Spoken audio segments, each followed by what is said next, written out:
think we can start. Sunki? Yes, I will read. Yeah, you can read. We have seen that this applies to the highest principles of the divine being. Ordinarily, the discriminating mind tells us that only what is beyond all manifestation is absolute. Only the formless spirit is infinite.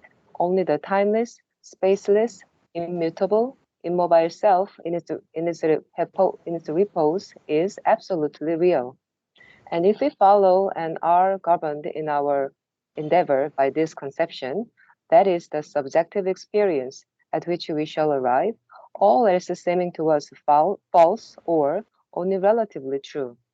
But if we start from the larger conception, the completer truth, a wider experience open to us, we perceive that the immutability of the timeless, spaceless existence is an absolute and an infinite, but that also the conscious force and the active delight of the divine being in its all blissful possession of the outpouring of its powers, qualities, self-creation is an absolute and an infinite. And indeed, the same absolute and infinite, so much the same that we can enjoy simultaneously, equally, the divine timeless calm and peace, and the divine time possessing joy of activity freely, infinitely, without bondage or the lapse into unrest and suffering. So, too, we can have the same experience of all principles of this activity, which in the immutable are self contained and in a sense drawn in and concealed. In the cosmic are expressed and realized their infinite quality and capacity. Yeah. So, this is not a very big para. Get the continuity. I'll tell you what he has said in the previous para. Okay. Then we can go sentence by sentence in the para that we have just read. Okay. So just 1 second. In the previous paragraph, he has said this. In the previous chapter, I'm reading out, okay? It's not in the text. I'm reading out what I have summarized, okay? In the previous chapter, we have seen that the integral knowledge gathers all the various elements of our being and harmonizes them into a universal oneness. Okay? Everything, there are a huge number of differences. Just now we spoke of soul, psychic being, self, okay, higher mind, intuitive mind, this, that, and all. But the integral knowledge finally unites all these things and makes it only one. And what is that one? Satchidananda. And even Satchidananda is not three, it is one. Triune. That's what Siddhi is saying. If we are to possess the universe as the divine possesses it, then we have to know each thing in its absolute essentiality. But we must also put it in its place in the vastness of the cosmos. What does that mean? It means you must know the one as well as the many and the place of each thing in the universe, its purpose and place. Okay? Everything is connected, and to know a thing as separate from all else is a half knowledge. It is the knowledge of the lower analytical mind. This is apara vidya. Okay? That is science. We must know how each thing is related to the whole. Each finite contains the infinite in William Blake's words. Okay? So this is basically what he's saying. Now, just to repeat, the infinite is involved in the finite, and in the finite, the potentiality of the, in the infinite, the potentiality of all the finites also is there. Okay? So, those beautiful lines from William Blake. To see a world in a grain of sand. I keep repeating this, but it's marvelous. To see a world in a grain of sand and heaven in a wild flower. Hold infinity in the palm of your hand and eternity in an hour. So this is what he said in the previous paragraph, the first paragraph. Now we are going to read the second one. Now Siddhi is saying, we have seen that this applies to the highest principles of divine being. In other words, this oneness is applicable only at the highest level. It is not applicable at our level. If we start seeing everything as one at our level, we don't see it, number one. But even if you want to see it as one, you will end up in disaster, because a murderer and a saint are not the same thing. They're quite different. So you can't treat them as, you have to see multiplicity in the physical world. That's what Sridhar is pointing out. We have seen that this, what is this? Oneness. Oneness applies only to the highest principles of divine being. Ordinarily, the discriminating mind tells us that only what is beyond all manifestation is absolute. Only the formless spirit is infinite. Only the timeless, spaceless, immutable, immobile self in its repose is absolutely real. This is what the discriminating mind and even the spiritual experience tells you, that the absoluteness is only above, not below. Okay? Now Sridhar will make a slight change in that statement. Only the formless spirit is infinite, only the timeless, spaceless. The timeless and spaceless is not in the physical world. Timeless, spaceless, immutable is the transcendent. Immobile self in its repose, repose, not the word repose. Repose suggests immobility and immutability, is absolutely real. And if we follow and are governed in our endeavor by this conception of the Buddhists and the Mayavadins, okay, and to a certain extent even the Advaita philosophy, that is the subjective experience at which we shall arrive. If you believe that and get stuck at the spiritual planes of consciousness, that is what you will experience. That's what Sridhar is saying. And it's not invalid, it's valid. Okay? And if we follow and are governed in our endeavor by this conception, that is the subjective experience at which we shall arrive. Subjective experience. Individually, you will experience the individual in this way, at which we shall arrive. All else seeming to us false are only relatively true. You get, it is so convincing the experience that you feel that it is an essential ultimacy. That's what you will feel, that there is nothing beyond this. But, now Sridhar is using the sentence with a but, he is qualifying the statement. But if we start from the larger conception, a completer truth and a wider experience open to us. Okay? But if we start from the larger conception, a completer truth and wider experience open themselves to us. The word open here is not an adjective, it is a verb, because he is using two words. He is using completer truth and wider experience. Normally you would have said opens to us, but it is not open because it is plural. A complete truth and wider experience open to us. That truth also opens to us, but the wider experience also opens to us. When does we do that? When you start with the idea that no, even in the physical world, oneness is there. It is not that it is not there. You may not see it, but if you go to a level of consciousness where you believe that the oneness is there, behind the multiplicity, you will see the divine oneness. In other words, even the divine presence in stones, in trees, in inanimate things, you will see the divine presence. Oneness is there everywhere, depending on what you want to believe and from which level you are seeing. We perceive that the immutability of the timeless, spaceless existence is an absolute and an infinite, but that also the conscious force and the active delight of the divine being in its all blissful possession of the outpouring of its powers, qualities, self-creations is an absolute and an infinite. And indeed, the same absolute and infinite, so much the same that we can enjoy ourselves simultaneously. Equally the divine timeless calm and peace and the divine time possessing joy of activity freely, infinitely, without bondage or the lapse into unrest and suffering, full stop. Okay? So what's he saying?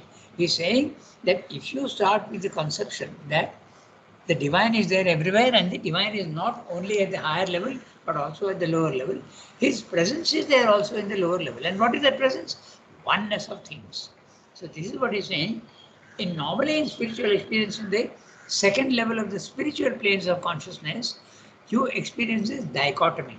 You experience spirit and matter as separate, and you feel that the absolute, the divine, the immutable is only at the higher level. Valid for you, sir, is telling you, valid for you. Okay? But it is relatively true. If you start with the other conception that the divine is here also, then it is possible for you to station your consciousness on both the planes. One part of you is enjoying the silence and the immutability and the static permanency of the consciousness. But on the other hand, part of you is in the physical world and enjoying all the movement, the emotions, the multiplicity, the diversity and the richness of manifestation. That also you can enjoy. And that is possible at the supramental level. Below the supramental level, you will have the dichotomy. You will see spirit and matter separate. This is what Sridhar said in other places also. When you are going even up to the overmind level, there is a little doubt. Okay? The doubt is, yes, there seems to be a division. The higher 6th and 7th floors are quite different from the lower floors. The ground floor is quite different. But Sridhar is saying, it is possible for you to divide your consciousness, spread it to all the planes, and experience the delight of the immutability and the peace and freedom, and also in the physical world, start enjoying everything. Okay? Your senses become sensitive to all the beauty and the wealth and the richness of the physical world. Everything becomes enjoyable. That which seemed to be earlier painful and unpleasant now becomes painless and most beautiful. This is what's saying in the para. Okay? Clear? So you can see how different his attitude is to the other philosophies. No giving up on the physical world. Your first idea that it is limited and imperfect, it is true at that level. But you keep going higher and higher and change your opinion. So that is the reason why in English also there is a very interesting phrase. It says, consistency is the hobgoblin of small minds. When Sridhar changed his opinion many times, he said, in the normal physical world, if you change your opinion every now and then, you say, oh, he's fickle-minded. He's fickle-minded. He goes on changing his mind, but that's at this level. But at the spiritual level, it is not true. You have to change your opinion and your view of things. Otherwise, you're not in the truth. Isn't it interesting? So, now, in fact, someone asked him, oh, you have changed your opinions. He said, yes, because I have grown, otherwise you can't grow. So, in the beginning, he was saying, our work is for mankind, for humanity. Later on, he completely changed that and said, no, our work is for the divine, not even for humanity. When you are doing work for humanity, it's at a level of charity, okay, humanitarianism, altruism, okay, philanthropy. But it is fine, there is no problem. But you can go to even higher level and do everything only for the divine, and the divine will look after humanity. You don't need to worry about humanity. Okay, I go to the last sentence of the paragraph. So too, we can have the same experience of all the principles of activity, which in the immutable are self-contained and in a sense drawn in and concealed in the cosmic, are expressed and realize their infinite quality and capacity. Okay? So, did we get let's get the implications of what he's saying. So too, we can have the same experience of all the principles of this activity. So, this activity of what? Activity of Sat, activity of Chit, activity of consciousness, activity of force in the physical world. And you can enjoy the divine presence in matter. You can enjoy the divine presence in all forms of consciousness. You can enjoy the forms of the divine, his presence in all the forms of energy, and also in all forms of Ananda. Each of these, Satchit, Satya, Ananda, are one at the highest level, but they become multiple. They subject themselves to the law of multiplicity in the lower planes of existence. There are so many different types of matter. Okay, that we have discussed. 190 elements we have already discovered. Silver, gold, platinum, okay, oxygen, hydrogen, whatnot. Okay, and plutonium, antimony, okay, platinum, whatnot. These are all the multiplicity of Sat, multiplicity of Chit, human consciousness, animal consciousness, dog consciousness, caterpillar consciousness. There are so many different types of consciousnesses. Okay, that also you can see the divine presence in everything. What about force? Force also we have seen. The one force becomes the multiple expressions of force in the physical world. We have discussed that. Okay? There can be muscular force, there can be electrical force, there can be mechanical force, there can be thermonuclear force, all different forms of force. The multiplicity you can enjoy. So that's what Sridhar is saying here. So too we can have the same experience of all the principles of this activity. The principles are Satchitananda, in which the immutable are self-contained, which in the immutable are self-contained. In other words, in the self, Sat, Chit, Shakti, Ananda are all there in seed form. And in a sense, drawn in. This is interesting because what is meant by drawn in? There is no manifestation. It is pulling itself into itself. When you are concentrated, you are only one. The transcendent is a concentrated condition of inwardness. It is not, there is no outwardness. When it wants to express itself, it starts becoming outward and it expresses itself in the universe. That is not the indrawn, it is the extended form. Okay. So that's what Sridhar is saying. See, each word so important. In a sense, indrawn and concealed. The world is concealed in the transcendent. It is not there.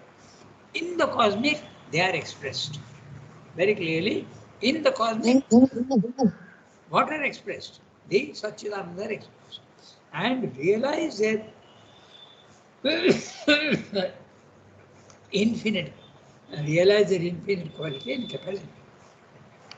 Absolutely one in the transcendent, they start becoming, expressing themselves in the universe, and in the finally in the last level of matter, they get their infinite qualities. Each one can become infinitely variable. That's what he said. Clear, na? So this is all. This is the only in Srebni's philosophy. The others are all saying no. The oneness is there only at the higher level, not in the lower level. But if you go to a sufficiently higher plane of consciousness, which is above the overmind also, you will start seeing the oneness even in the physical world. Although you are enjoying your relation with the multiplicity, you are still seeing the divine in everybody. Okay. It's like the Mother and Swayambhu know each person in the ashram, they knew. And yet they can see their oneness. So that's it. Now we can read the next one. We have Shall I? Yes, read that. The first of these principles in importance is the duality, which resolves itself into a unity of Purusha and Prakriti, of which we have had occasion to speak in the Yoga of Works, but which is of equal importance for the Yoga of Knowledge. This division was made most clearly by the old Indian philosophies, but it bases itself upon the eternal fact of practical duality and unity upon which the world manifestation is founded. It is given different names according to our view of the universe. The Vedanti spoke of the self and Maya, meaning according to their predilections by the self, the immutable, and by Maya, the power of the self as of imposing on itself the cosmic illusion, or by the self, the divine being, and by Maya, the nature of conscious being, and the conscious force by which the divine embodies himself in soul forms and forms of things. Others spoke of Ishvara and Shakti, the Lord and his force, his cosmic power. The analytic philosophy of the Sankhyas affirmed their eternal duality without any possibility of oneness, accepting only relations of union and separations by which The cosmic action of Prakriti begins, proceeds and ceases for the Purusha. For the Purusha is an inactive conscious existence. It is the soul, the same in itself and immutable forever. Prakriti, the active force of nature, which by its motion creates and maintains, and by its sinking into rest dissolves the phenomenon of the cosmos. Leaving aside these philosophical distinctions, we come to the original psychological experience from which all reality takes their start. That there are two elements in the existence of living being, of human being, at least if not of all cosmos, a dual being, nature and the soul. So, Srinath is going step by step. The chapter is nature, soul and nature. So soul and nature, he is now slowly coming to that. First he tells you that at the highest level there is oneness. At the lowest level there is multiplicity. At the highest level, Chit Shakti, one. When they come down, they become separate. Chit becomes Purusha, Shakti becomes Prakriti. So there is separation. And the Sankhya philosophy and many other philosophies also say that these two are eternally separate. That's what Sridhar is saying in the para. But he has told you that it need not be the only truth. He has told you earlier that our idea of the reality exceeds these limited philosophies. Okay? So now he is saying that they are valid at a certain lower level. In the spiritual fields of consciousness, in the second level, the first level is the physical world, the second level is the spiritual worlds, and the third level is the super mind onwards. So in the spiritual worlds, what these philosophies are saying are all valid because psychologically you can experience them as realities. So this is basically what he's saying. We'll look at each sentence. Okay. The first of these principles in importance is the duality which resolves itself into a unity, Purusha and Prakriti. Replace the word Purusha by Chit and replace the word Prakriti by Shakti. Then you will understand. At the highest level, Sat, Chit, Shakti, Ananda. Chit, Shakti are one at the highest level. They resolve into a unity. So these principles one by one he is talking about. This is the first principle he is dealing with. He will next deal with the principle of Sat and he will also deal with the principle of Ananda later on. But in this paragraph, in this chapter, he is talking of soul and nature. So he is going to explain to you how the Chit Shakti, one at the highest level, becomes two at the lower level. And you can experience both. If you go to the highest level, you will experience them as one. If you come to the lower levels, you will experience them as separate. Okay. The other day we were discussing Brahman, Purusha, Ishvara. So when you go to the Purusha level, you see that there is no difference between the divine and his manifestation. Their consciousness and the force. There is no difference. Ishvara and Shakti. So this is what he's saying. But in the lower levels, they are different. You remember, if you are in the Brahman consciousness, you see the world as unreal. If you are in the Purusha consciousness of the second level, you see the physical world as Prakriti, mechanical unconscious energy. At the third level, you are the originator of the universe, you are the Lord, you are the King, you are the Master. And what you are doing with the physical world is your own force. It's not something different. This is what Sridhar is going to, he is reflecting that in this paragraph. So, the first of these principles in importance is a duality which resolves itself into a unity at a higher level of Purusha and Prakriti, of which we have had occasion to speak in the Yoga of Works. Yoga of Works, Karma Yoga. But which is of equal importance to the Yoga of Knowledge, Jnana Yoga. This division was made most clearly by the old Indian philosophers, particularly the Mayavada philosophy as well as the Sankhya philosophy, which he will talk about. It is Sankhya which originated the idea of Purusha and Prakriti. This division was made most clearly by the old Indian philosophies, but it bases itself upon the eternal fact of practical duality. in unity, upon which the world manifestation is founded.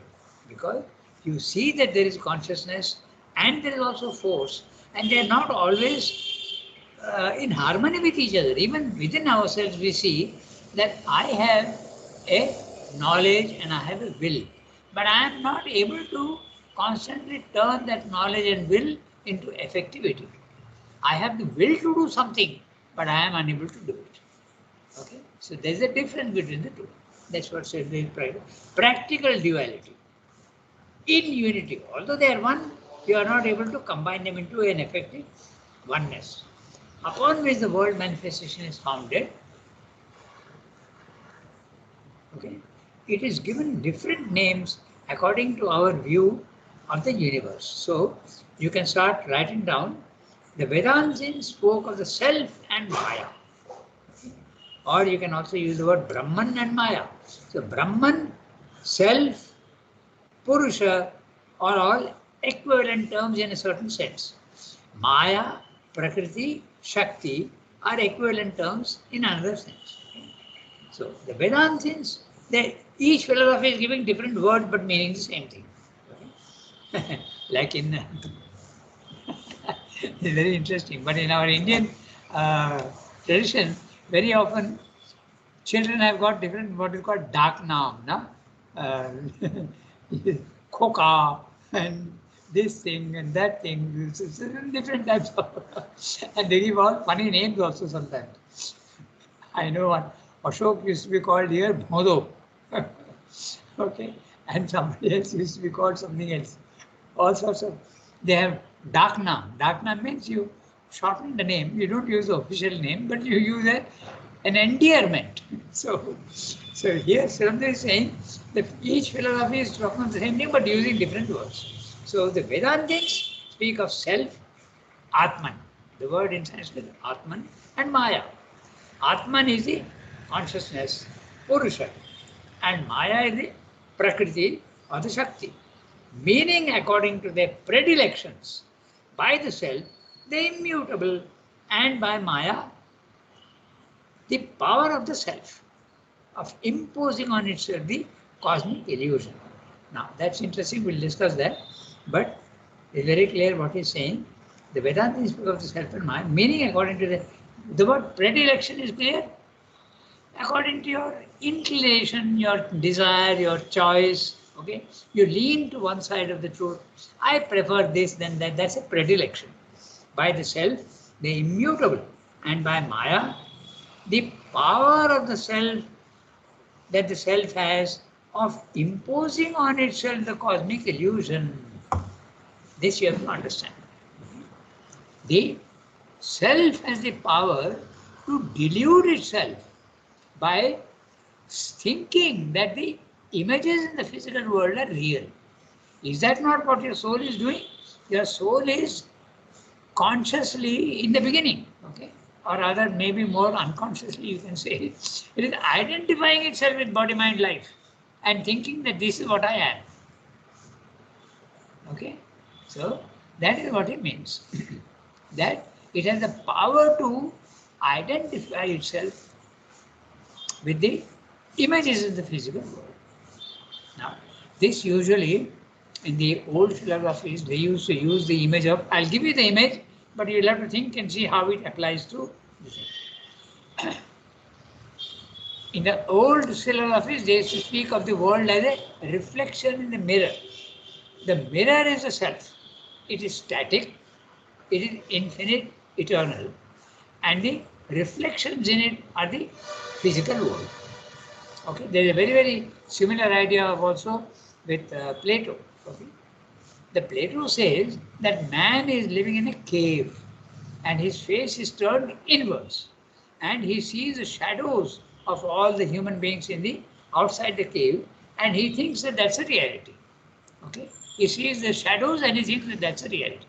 But when he turns his face outwards, when his eyes open spiritually and he faces outwards, he sees that, oh, the cause of all this is the sun throwing shadows. So that is not the truth. So now, in India, we have the image of the mirror and the darpana drishya. That is the Shankara uses the word darpan, okay, the mirror. But now in modern times, we have a better image, okay, and you can use that, but you will have to think a little how it is applicable. Think of the self as immutable, featureless, infinite, eternal. So, can I compare that to a cinema screen, which is white, that means featureless? Even white is a feature, but the self is featureless. Even the whiteness is not there. But it's a cinema screen. Okay, vast, infinite, no borders, nothing. And the cinema is throwing images onto the screen. And when you are looking at this, you identify the screen with the images, and you identify yourself so much with the images that funny scenes you start laughing, unhappy scenes you start crying. So much you have identified yourself with the screen and the images. But then if you stand back a little and say, hey, wait.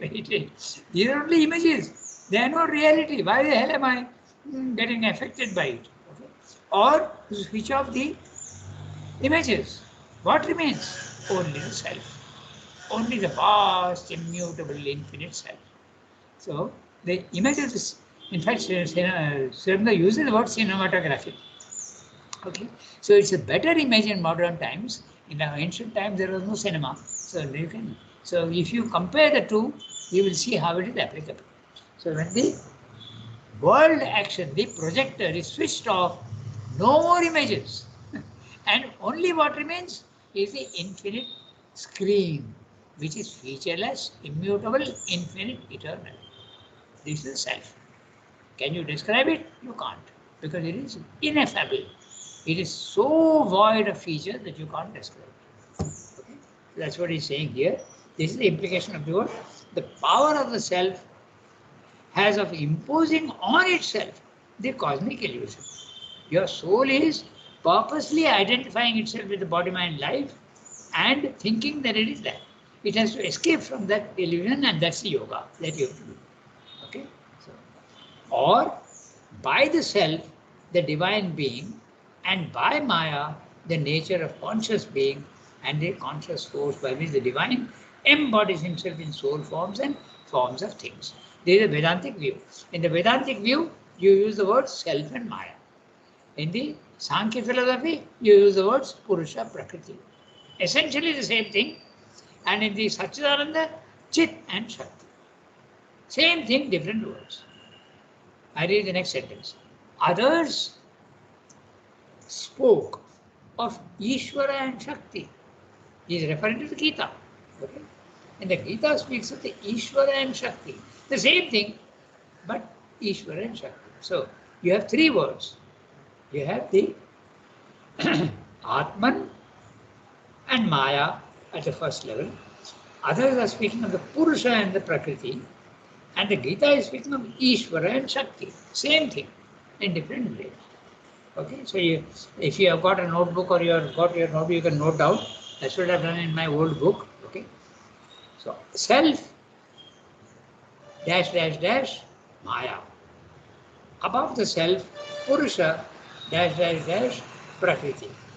Above that, Ishvara dash dash dash Shakti. The Lord and His force, His cosmic power. Now he is speaking of the Sankhya's. The analytical philosophy of the Sankhya's affirm their eternal duality. This, Srinath has told you, is not true in the previous para. He has told you that they are always together. Okay, you can experience them as the same, like the sun and the power of the sun to give light and heat. You can't separate them. They are essentially one, but at the lower level you can think of them as separate. The sun is there and its power is there. Or the flower and its fragrance, they are all different. Okay. So, the analytical philosophy of the Sankhya affirm their eternal duality. They are always separate, without any possibility of oneness, accepting only the relations of union and separation by which the cosmic action of Prakriti begins, proceeds, or ceases with the Purusha. So, it begins when the two are in conjunction with each other. It proceeds, you see the physical world and you think your body, mind, life, and it ceases for the Purusha when the consciousness escapes from the body, mind, life and becomes independent. For the Purusha is an inactive conscious existence. There is consciousness and it is inactive. Okay? Inactive means immutable. And note the word existence, it's a substance. It's not something vague, it is a substance, subtle substance. It is the soul, the same in itself and immutable forever. Then you have Prakriti, the active force of nature, which by its motion creates and maintains, and by its sinking into rest dissolves the phenomenon of the cosmos. Now, simply saying very interesting, by its motion creates and maintains, and sinking into rest dissolves in the phenomenon of the cosmos. One is reminded of Ramakrishna's words. Okay? Jal, sir holeo jal, jal in movement, helle dulleo jal. It is water, it's always the same thing, but the water can remain absolutely static, that's the self, and when the water starts making waves and becomes the waves, it becomes the world, physical world, but essentially the same. It is still water. And what is the nature of that water? Satchidananda. Satchidananda static is the spirit, and Satchidananda in motion, making waves and coming, is the physical world. Okay? So, this is what we say. So, for the inactive consciousness. Prakriti, force of nature, which by its motion creates and maintains, by its sinking into rest, dissolves the phenomenon of the cosmos. When the individual soul escapes from there and goes into the self, the world is dissolved for it in the beginning. Leaving aside these philosophical distinctions, we come to the original psychological experience from which all really take their start. And that there are two elements in the existence of living beings, of human beings, at least if not of all cosmos, a dual being, nature and soul. It's a practical feeling that everybody realizes. Even if you are not doing yoga, you realize that you have a will and you are not able to put that will into absolute corresponding action in the physical world. I know that I should do something, but I am unable to do it. I know that I should not speak the untruth, I should not speak falsehood, but still my body, mind, life sometimes makes that mistake. I have no control over it. So everybody experiences nature and soul at a lower level. That's what it's saying. It's a psychological experience. Okay? And the idea of the Purusha Prakriti starts from the psychological experience. That is what it is. Clear? So next time we'll read this duality self-evident. Now we will explain more about Purusha and Prakriti. Okay? It's time, so we have to stop now. We've got 3 minutes only left. 4:28.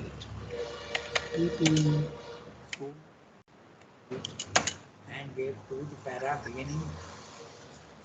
Now, this duality is self-evident.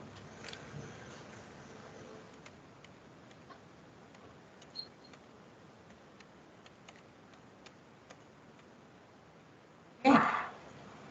If any questions are there, we can discuss it next time. Merci beaucoup. Okay. Thank you, Ramila. Okay. For everybody, have a nice day.